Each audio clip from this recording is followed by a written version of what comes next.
Yeah. Chuck? Steve? Okay. Yeah, we can hear her. Yeah, a little off in the distance, but it's there. Yeah. Check, check, check.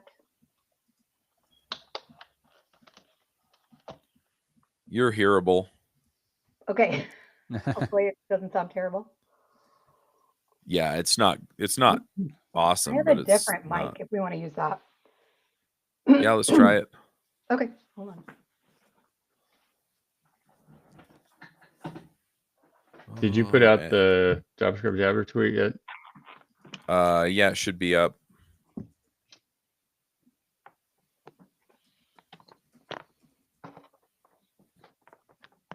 Is that a Blue Yeti?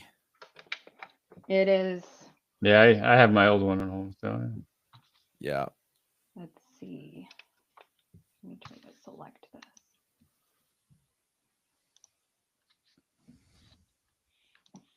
You know you have to make sure it's set to cardioid and not omnidirectional, right? It is set to cardioid. Awesome. Okay. Let's try to select this.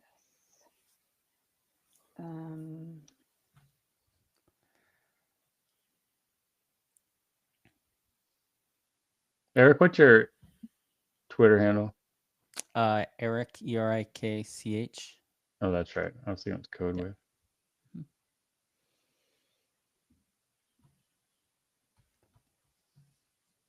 Claire, are you on X or Blue Sky or? Oh, I can't hear you now. If I read her lips right, she said she's on Blue Sky. Yep.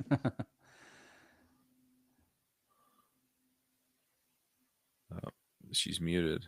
I see the mute icon on her video. Not muted.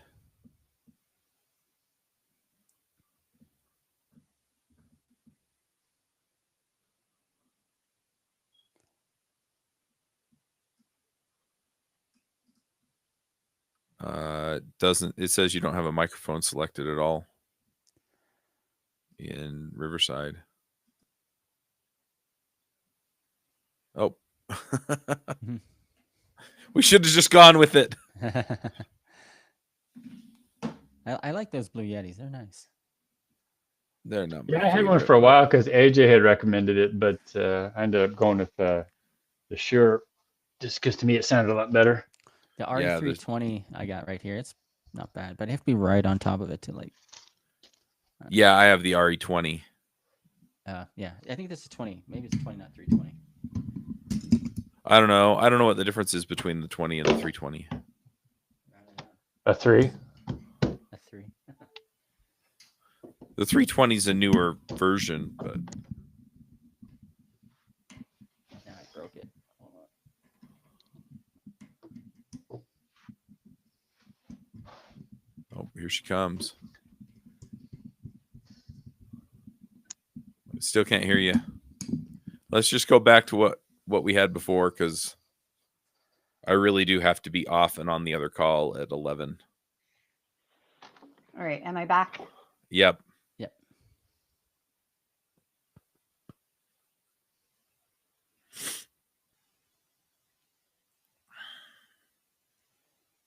In terms of volume? Yeah, Okay, you're that's good. Better. Yeah. Okay. That's better. All right. All right. Here goes. Hey, folks. Welcome back to another episode of JavaScript Jabber. This week on our panel, we have Steve Edwards. Yo, yo, yo, coming at you, AJ style from just outside Washington, D.C. Yeah, I was trying to come up with your name, and I was looking at Eric. And so my brain kind of went, wait.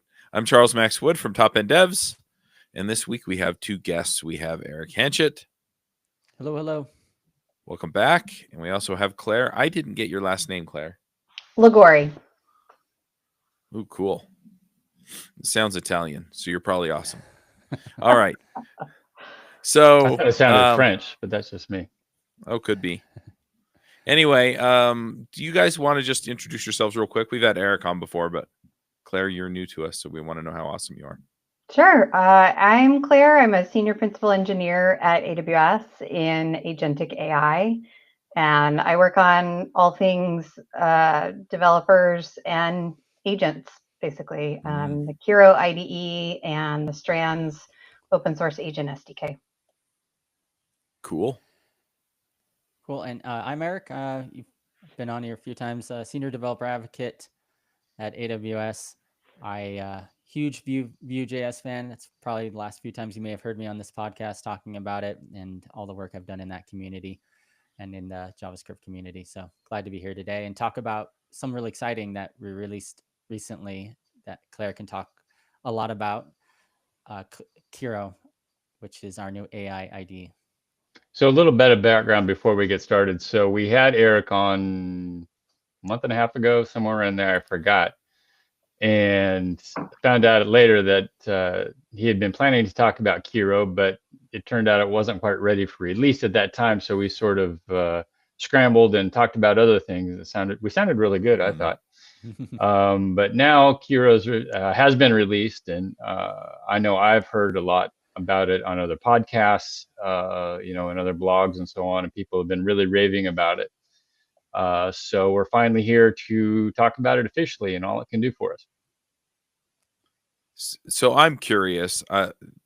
Sometimes it's obvious why people name stuff what they name it, right? It's like, this does email, so we called it email thingy, right? How did you come up with Kiro? That was a AI assisted process, actually. It actually means crossroads in Japanese. And so we were looking around for a word that would reflect the sort of new development style that we have now. Our development has changed so much. So we were at a crossroads. Gotcha. It's funny because I go for walks and I talk to Grok the whole time. So I know how this goes sometimes. It's like, oh, that's a good idea. So do you want to explain what it is and how it works? Maybe how it's different from some other things that it sounds like do the same thing? Well, Kiro is an AI-powered IDE, like Eric said. But one of the things that makes it different is that we've all been kind of vibe coding for a bit now. And one of the things that we were noticing is that people really struggled to get what they wanted out of vibe coding, especially when it came to more complex tasks. And there was a kind of a aha moment for me and was the reason that we started Kiro, which was, what if developers, instead of saying kind of commands to an AI assistant of how to change their code, what if they just declared what they wanted? What if they defined requirements and then worked with the AI on requirements and how that broke down into individual tasks? And that was really the birth of what we call spec-driven development, which we have dedicated UX around in Kiro. That's really what makes it different. Spec-based development is kind of what it sounds like. You create a specification for what you want. That could be a brand new application. It could be a feature. It could be a massive refactor in your code base. But you go through this process where you define the requirements, the use cases, user stories. You can have the AI generate all of those, because I remember writing these by hand 10, 15 years ago, and it wasn't that much fun. And then you go through a process of working through the technical design with the AI and finally what tasks that breaks down to. And then you have a lot of control over steering the actual implementation of those individual tasks. And we've heard from folks that this has enabled them to, at the end of the day, produce much better quality code and actually get to what they wanted, instead of this very frustrating experience with vibe coding we were hearing about, where it's like you go 10 cycles and it's almost like the AI is not getting what you want. Yeah, I've experienced that a little bit. I've been using Cursor and Copilot, depending on what I'm working on. And you talked about it, breaking it down into lists, and it's funny because Cursor will give me these are the things I'm going to do, and then it'll check them off as it goes, right? And yeah, it doesn't always get it right. If it's something simple, probably the vast majority of the time it gets that right. But yeah, the second it gets complicated, it's like, okay, this isn't working. And sometimes I'm still not quite sure what it did or how to fix it. And so I'll ask it to fix it, and then it still doesn't work. And yeah, so I get that. It sounds like this is a little bit more in depth than sort of the process of, giving it a single prompt and then having it come up with, I'm going to do this, and then I'm going to do that, and then I'm going to do that, and then I'll be done.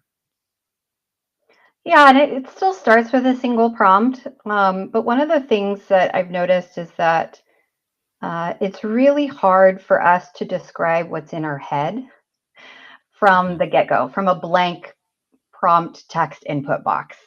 And so often what I find is that there's this iterative process of effectively the AI trying to guess what I meant by this simple sentence, and then being able to iterate on that and say, no, that's not exactly what I meant. I actually meant this. Or, oh, that's an interesting idea I didn't even think of. And so that process of creating the spec is really helpful for refining what it is you want. Often, if you go to vibe coding, it's kind of like, when you have an engineer who's a bit fresh, and they always jump right to writing the code before actually thinking about the problem. That's kind of the vibe coding experience, is the AI jumps into writing the code before kind of understanding the problem. And so this spec-driven development helps you to kind of make sure you're on the same page, and that everything that's in your head of what you're thinking about the application or the feature is actually out on paper without necessarily having to type it out all yourself. You kind of just go through this iterative process of the AI kind of guesses, writes the spec for you, and then you say, no, that's not exactly what I meant. Yeah, it sounds a little bit like the process I went through more as a freelancer than really as a full-time employee, where I'd have the client come to me and say, hey, we want this feature, and then I'd ask questions. Do you want it to do this? Do you want it to do that? Do you want it to look like this? Do you want it to blah blah blah, right? And then there was further iteration once we got going, where it was, okay, I have a rough version of this, and then they'd go look at it. Oh no, this isn't quite what I wanted. And so by the time we're done, I had a fully fleshed out understanding of what they wanted and could build it. And it sounds like that's what this is doing. Yeah, and I love that idea of the rough version of it. Is this what you wanted?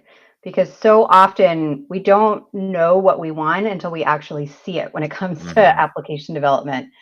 And we've seen across moving from waterfall, where we tried to have all the requirements ironed out at the beginning, and that never really worked, because those were never the actual requirements that you ended up with at the end once you saw the application.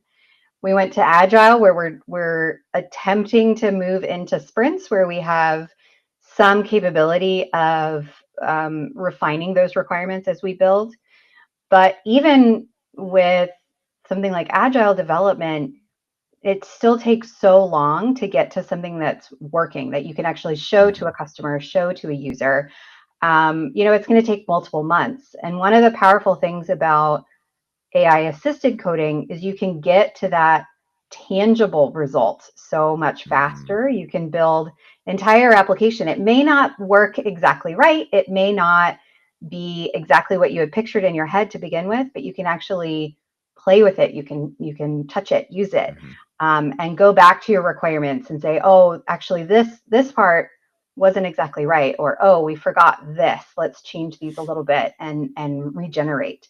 And so that's been really powerful for getting into kind of prototype driven development. And I've found that ends up with a better product at the end of the day, because you are able to really use the product very early on while you're still forming the requirements, really. Yeah, I'm kind of imagining how this flows. I'm a little curious, once it has the spec, if it's something that's a little more complicated. One of the things that I've experienced more with Cursor is that it will go and it will like do the whole job, right? And so it gets done, and I'm like, I have a lot of stuff here. Yeah. Does it do that, or does it kind of march through a piece at a time there too? Yeah, we call that supervised versus autopilot mode. So sometimes, you just want to get something done, right? You just want a really simple tool, and it doesn't need to be exactly right. And I find that autopilot mode is going to be the fastest way. That means exactly what you just said. It's just going to plow through the work. It's going to completely build the entire thing. Supervised mode is where you want to give feedback one step at a time. So in spec mode, what you can do is it generates a task list, similar to what you were saying, that the AI says, here's what I'm going to do. But it will actually stop for your feedback after each individual task. And so you can say, whoa, you are starting off on the wrong foot here. Let's rewind and get this right. And I find that does end up with more of the code that I already wanted, because I'm steering it along the way and in between these little individual tasks. I will say that I've noticed AI models really like to do a lot of work. And so what I find is when they generate these spec files, it's following all the software engineering best practices. It's got high unit test coverage. It's got integration tests. It might sometimes say, I'm going to try to deploy this before deciding I'm done. And that's really great if you are building a production app. Sometimes I'm just building a little side project, or I'm building a little utility that I just kind of need to get done, and I don't need integration tests. So being able to review that list of tasks before it goes off and does a lot more work than I wanted it to do is also really helpful. Nice. I feel like it's like an eager intern. It wants to help you so much and do everything for you. And yeah, you can definitely be like, no, let's supervise this one at a time. Yeah. Let's delete things we don't need. We don't need 3,000 integration tests. I love the eager intern analogy. You sent me for coffee and I came back with donuts and sandwiches and a whole coffee machine. did your dry cleaning and so do you use it now, or go ahead, Steve. Well, I was going to say, so in reading through the instructions here and what you were just talking about, it sounds like there's a lot of, it's like doc writing, almost like you're planning and figuring out, okay, I'm going to do this. How much of it, how much does it actually write code versus just doing the planning? Is it all of the above? I mean, could, say for instance, if you are a design challenged backend engineer like me, or a code writer like me who has no design chops whatsoever, and I actually have a project I'm working on that I really would love to do this. Can it do something like come up with at least a somewhat workable UI design based on what you're doing, in terms of page layouts and elements and menu, navbar structure, tables, forms, that kind of stuff as well? Yeah, it can both write the specs and write the actual code for you. And the technical design step is really helpful for some of the UX as well, and kind of the code architecture. So you can say, what front end framework do you want to use? What kind of component library do you want to use? And compared to, when I first started out in the industry, I was literally writing waterfall requirements documents. What I like is that it's not so much about you writing these documents as they are kind of artifacts for a shared understanding between you and the AI. And so you don't have to actually write any of it. You can keep prompting you can keep prompting in Kiro until you have the requirements that you want, or you can, kind of edit them yourself where need be. But it's really helpful in really the whole life cycle of kind of ideation, and then design, and then actually writing the code. Yeah, I'll just jump in. I assume that I guess I've been working from the assumption that it's as capable as any of the other systems out there, right? So like I said, Cursor and Copilot seem to be able to do the UI stuff just fine, because I have the same problem, right? I work almost exclusively on the back end. In fact, For my full-time job, I'm basically building APIs, and then somebody else is doing all of the front end work. And so when I'm working on my own projects, yeah, I tend to let it do the UI UX stuff, and Yeah. it does fine. I mean, it's not always beautiful or whatever, but the thing is I can more easily then tell it, I want this over here, or hey, Mhm. this isn't working quite the way I expect. And a Mhm. lot of times, again, back to the point of you have to see it before you know what you want. Like I'll go in and I'll just do something instinctively, and I didn't tell it I needed that, but then I'm like, oh, I need it so that when I click here, it does this. And so, and it's usually pretty good about that. Yeah.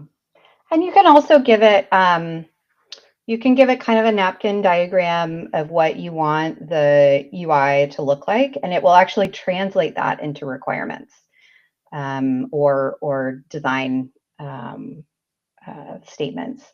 So that's pretty cool as well. So one thing that I'm wondering, having used, like I said, I've used Cursor and I've used Copilot. I'm working on figuring out how to get Copilot to work with Emacs, because I like that a little more than Visual Studio Code. But Cursor's based on VS Code. Is that what you did with Kiro, or is Kiro something else? It's based on Code OSS, similar to the others in the space. Yeah. So it feels very familiar, but we were also able to, for example, with this spec layout, one of our hopes is to a little bit take the focus of the environment away from just the code. So one of the things that I noticed, as we were working with Code OSS, is it's interesting the way that the colors are, where code is very much the focus. So I use a light mode, and everything in the UI is gray except for the code, which is in white background. And so we were looking at this and thinking, actually, you don't want necessarily the code to be the focus in your IDE. And I think we're not quite there yet. I think our first step is with this kind of dedicated UX around spec-based development, where the focus is on the spec, the design, and the tasks.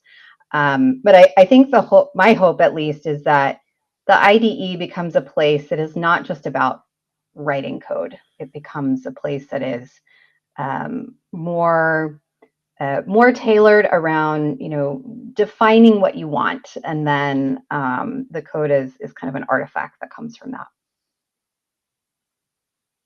I'm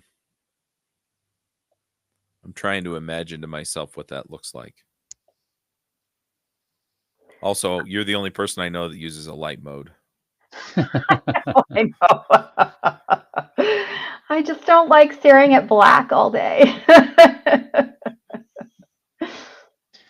So can we maybe go at a high level? I don't know how detailed you want to get. Granted, everybody can't really see the IDE since we're not screen sharing, but if you can just sort of walk some steps through, let's say you're starting a project completely from scratch, and you want to build some, maybe something more complex than a to-do app. Who knows? What are the steps? Because now, for instance, I'm looking at the IDE right now, and it looks like you have two different possible ways to start. It gives you the option of either vibe or spec. That's right. So one is chatting and one is planning first. So it looks like those are two different ways you can start. Am I reading that correctly? That's exactly right. Yeah. Okay, so let's say I want to start with the vibe mode. Yep. So what am I doing, or what are the steps I'm taking? That's vibe coding, as I think we're all kind of familiar with now. You're prompting the AI to generate code. It's gonna, if you do have any existing code in there, it's gonna take a look at that and bring it into the context. But if not, it's just gonna start writing code for you. Right. So there's this chat panel down here. So this is where you start saying, hey, this is my code. I want to add this feature. That's and make it look like this. This is my stack, and I'm using, Vue with, Laravel on the back end with Inertia.js and Tailwind, etc. That's my preferred stack. Yep. And then it's going to start generating what? Is it going to start generating documents there that with the output, Yeah, so in vibe mode, it's just going to start writing code. It's that very familiar experience I was saying before, where it's just going to jump right into writing the code. And then you kind of iterate from there of trying to get the AI to update the code into what it is you want it to build. And so I find that that's very useful. I find that the Kiro team uses Kiro to build Kiro. And I find kind of across the team that we tend to jump into vibe mode if we know exactly what we want. We know the code that needs to be written. We're just kind of steering the AI to generate that code, and it's a pretty simple problem. But if we don't know what we want, we don't know exactly what code needs to be written, we'll jump into spec mode, or if it's just a more complex problem. And I think that takes a little bit of intuition today. It kind of takes a little bit of playing, and it requires knowing, what do I think the AI is going to be good at kind of one shot, right? Vibe mode, to get what you want it to be pretty close to one shot. You don't want to have to do a ton of prompt iterations. But if you kind of get this intuition of what is simple enough for me to give to vibe mode. And then anything more complex than that needs to be broken down into individual tasks, or I don't exactly know what I need yet, is a really good starting place for a spec. And maybe I'm jumping ahead here, but as you're using vibe mode, as Claire said, it reads the files, but you can create steering files, or kind of the same thing you might see in other code editors, like rules files that you can set up so it follows certain patterns as you're vibe coding back and forth. And you can even have Kiro generate these steering files for you to start off with. Yeah, I find that that's really the first thing to do if you're starting in an existing project, is generate the steering files, because it creates this really great summary of the code base and what it is and what it does and what the architecture is, that really helps you to save on context space.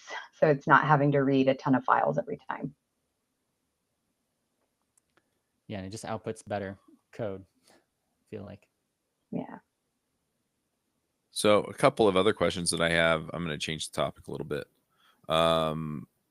So both Copilot and Cursor allow you to change the model you're using. I'm assuming that that's the case here too. I can say, I want to use Claude, and then, okay, Claude's not cutting it for me. I want to use GPT. Or is there some kind of auto selection that you do? Currently, the model that's available in the product is Claude Sonnet 4. Okay. And I can't change that? That's right. All right. But we're currently in preview, so things change. Right. Yeah, it'll only get better, folks.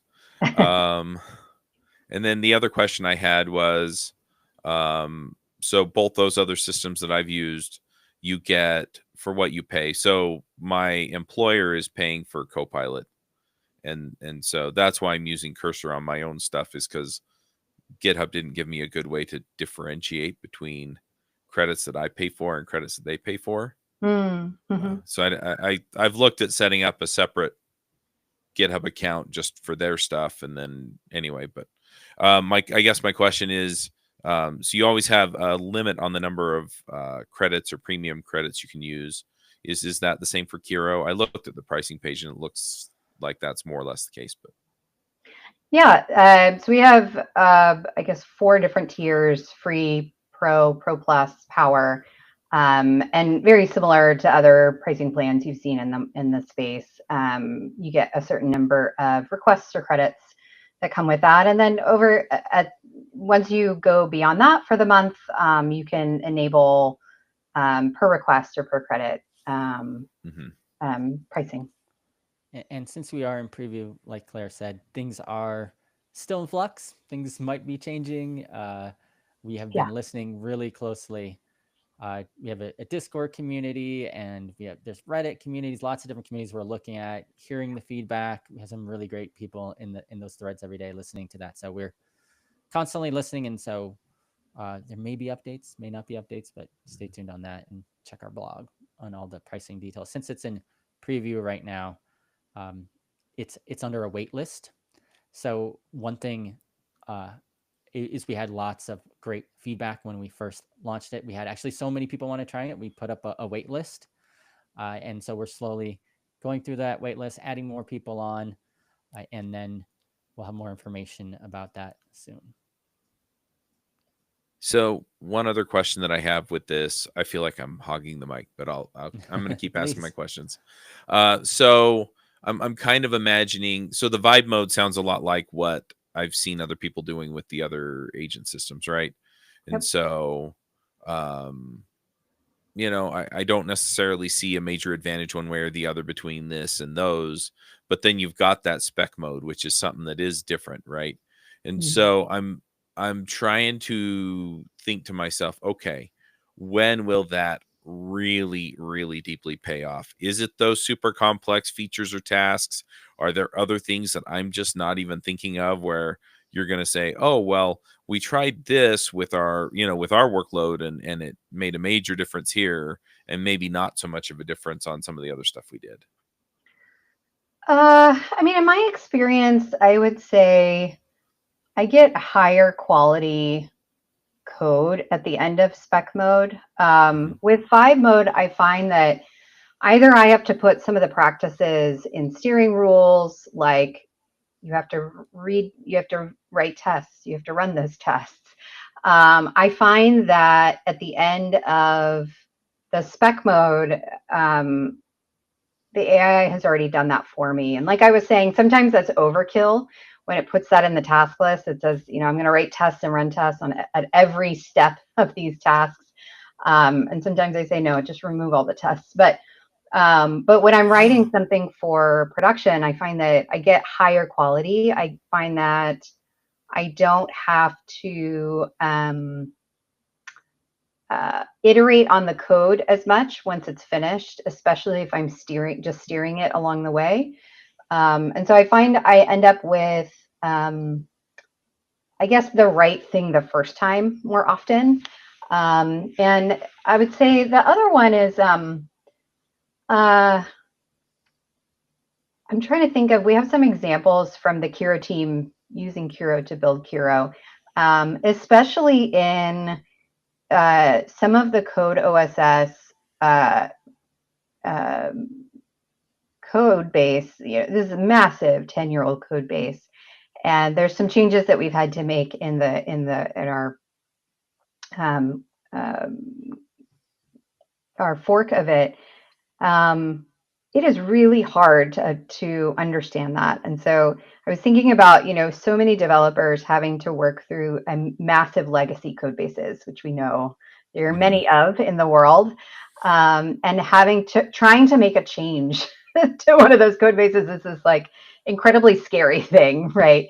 And our experience was that that process helped us to work with the AI to build an understanding of where those changes needed to be made. And that was because it was able to kind of have this planning stage where it looked through a lot of the code, summarized a lot of the code, figured out all the places that needed to be changed for a particular feature.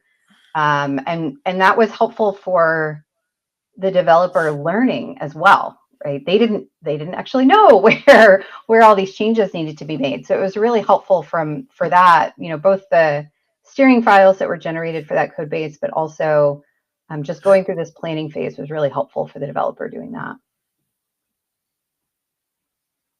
Cool.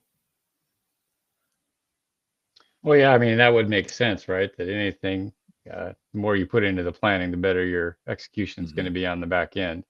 Yeah. While at the same time understanding, you know, I just am working through a large project at my day to day, and no matter how much you plan, there's stuff that's going to change as you go along. You're going to find out a library doesn't work or doesn't have what you need, or here's a better option, or you have to totally scrap it because of other consideration. So I guess with if Kiro can handle the changes, which it seems like it can, where you can go in and say, okay, this change now I need to rescope this and have this, then yeah, that's awesome. Mhm. Yeah, and the fact that you can steer it as it barfs out all that code. Yeah. Barf, is that a technical term, Chuck? It is when I use cursor. So just from a training standpoint, I've been poking around. Just on YouTube, if I search, I'll see a bunch of stuff on Kiro. Do you guys have any particular training videos or stuff in your channel on Kiro? Just on like video stuff on, okay, here's how you do this. Yeah, I could jump in here in this one. Yep, yeah. So the whole developer advocate team, we're really excited. We've been creating a lot of content. We have our own Twitch channel, so we've been creating weekly, every other week videos. Claire was just actually on one a couple of weeks ago, I believe. And we've been creating. We have a YouTube channel for Kiro too. We have a bunch of videos there. And we have Blue Sky and X account. So yeah, we kind of hit all the channels up to try to get out. And also just going to the Kiro.dev website and then looking at the blog and the docs are a great way to start. And the Discord community is so active. That's been one of the nicest surprises almost of this launch. We wanted a way to connect with individual developers, right? But I've been so excited to see really a community forming and people helping each other on the Discord. So that's been amazing to see. Yeah, I have to say, with most of the things that I've worked on, when the people are great, it makes it just that much better.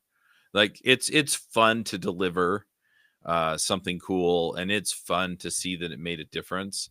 But when you're able to connect, I don't know, at least for me, it's a whole different thing. Yeah. So where does this go next? Like, what are you putting into Kiro next?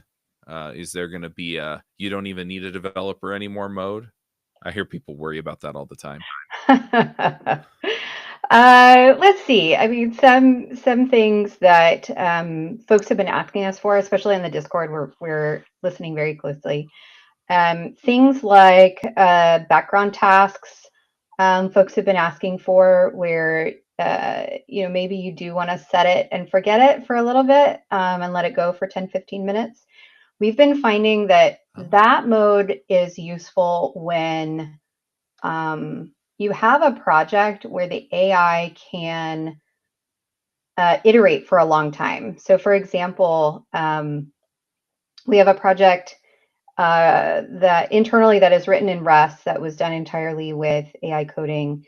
And the Rust compiler gives such good feedback about the code that you can kind of let the AI go for 10 minutes and it will work out all the bugs because the Rust compiler is giving it such good feedback. And so you can let it go for 10 minutes and the code that comes out might not be massive amount of code, a blob of code for you to review. But it's gone through so much testing. It's definitely it's almost always right when it comes back. But you also don't necessarily want to be, running your local laptop CPU for 100% for that whole time. So folks have been asking us, how can we run it, have the task maybe run on a different machine, like on a EC2 instance, something like that, or just multiple threads going on in their local laptop. Let's see, some other things that folks have been asking. I'm imagining somebody using that. Kiro, build me Twitter. Oh yeah, yeah. And then somebody already showed me a YouTube clone that they built with Kiro. But let's see what else. There's a lot of opportunity for improvement in the spec-driven development. I think we're just getting started there. We have some really interesting ideas about how to prove that the code that was generated actually meets the requirements that you set. I think we've all seen that sometimes models will say that they have met your requirements and they have not met your requirements. So we have some really interesting ideas there. Yeah, I've experienced that too, where it says, I did it and I tried it and it worked. And no. Nope. All right. Well, So we're Eric, what kind of is the Sorry, go ahead. we're getting close to the time for picks, so we need to start winding down, but that's fine. Yeah. Go ahead and ask your question. So Eric, what is the AWS channel on YouTube, or what is the channel for Kiro?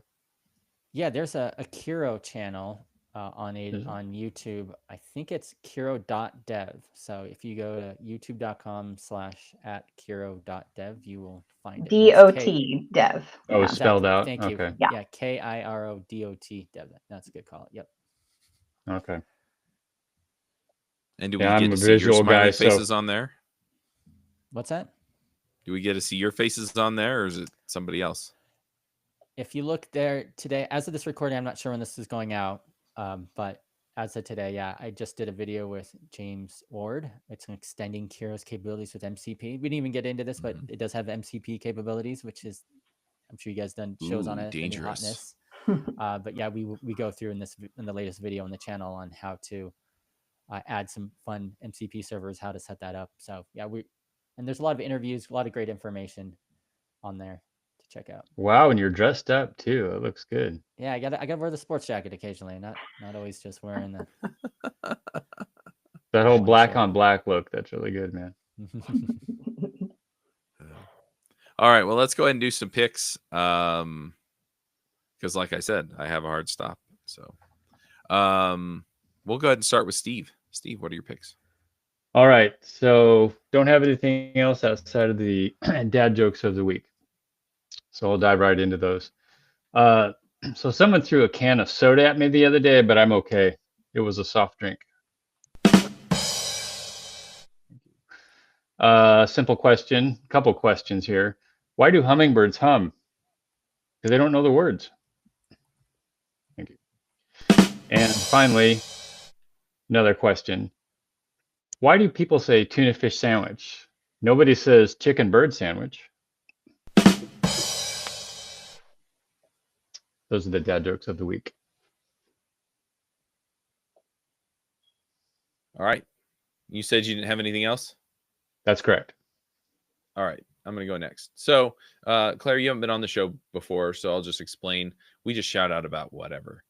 And so Steve shares the best of the dad jokes. And then, we'll do other things. So I usually pick a board game or a card game. And so I'm going to pick a game called Infiltrators. Infiltrators came out in 2013 or 2023, sorry. And it's done by Pandasaurus. They have other games. It is a 2 to 5 player card game. And what it is you have a certain number of, I guess, spies that you're trying to, or mafia members that you're trying to pinpoint. And so what they are is they're face down cards in front of each player. And so as you look at there's a delay in my video, it's driving me crazy. As you play, then what you can do is so I can give a clue on my cards or somebody else's cards. But if I play it on somebody else's card, then I get to draw a card back to my hand. Otherwise, I have to take a turn to get more cards eventually. And so usually you're cluing other people's cards, but sometimes you clue your own because you know what yours is and nobody else does. And so, then you can kind of give people instead of them guessing over and over again, you can just basically tell them what it is based on what they already know. And so if I put a card on somebody else's, they can turn it one way or the other that says there's nothing in common with this card or there's something in common with this card. And it basically what it can have in common is either the numbers on the card. And so let's say that you have the 15 that you play over there. Well, the 15 shows all of the factors or multiples of the number, right? So if you play a 3, it has 3, 6, 9, 12, and 15. If you play the 15, it has 1, 3, 5, and 15. And so if my card is a 1, 3, 5, or 15, I don't think there were ones. Anyway, if it has any of those numbers, then I'll put it down and say there's something in common. Or if it's the same color or something in common. But if there's nothing in common, then you can eliminate a whole bunch of cards. You say it's not blue, Anyway, so it's fun, and what you're trying to do is you're trying to expose what all of the cards are. And so one of the things you can do on your turn is, instead of putting down a clue, you can say, you're supposed, it has a little gun prop and you're supposed to execute the card, but we always just say that one's the 3 of red, and then whoever had it flips it over and says you're right, or if you're wrong, then there are consequences for that. But anyway, it's a fun game. Board Game Geek weights it at 2.11. That's out of 5, and so it's pretty approachable for people, for the casual gamer. Sometimes I like the deep dark games that are like 3 or 3.5 in weight, but if you just want to pick up a game you can play in a half hour, that's a great one. And it's a deck of cards. So anyway, not a poker deck, but it has its own deck. But anyway, super fun. And so I'm going to pick that. We played it, I don't know, like 6 times. The last time I got together with my buddies. We get together and we play every Wednesday. So we're going to play tonight. We'll see what we play. What's the name of the game again? Infiltrators. Infiltrators. And traitors is spelled like traitors, like people who betray people. So it's not the typical spelling of the word. And then I'm also going to pick, while I was in Atlanta last week, I was in the hotel trying to just relax. And so I was looking for a show to watch, and I picked up The Twisted Tale of Amanda Knox. And Amanda Knox is an American student who was studying in Perugia. When I was a missionary in Italy, I didn't live that far from Perugia, actually. But anyway, and that's been kind of fun for me, because like half the show's in Italian with subtitles, because the Italians are speaking Italian. But anyway, so she gets arrested for murder, and so they're kind of going through the trial. I think there are 5 episodes out as we record this, and it comes out every Tuesday or Wednesday. But yeah, really, really enjoying that. And so I'm going to pick that show. I've also been watching The Terminal List, and that has Chris Pratt in it. That one's a little bit more violent, but I'm enjoying that one as well. Twisted Tale of Amanda Knox is on Hulu, which is included in our Disney Plus. So I've been watching it on Disney Plus. And then Terminal List is on Amazon Prime.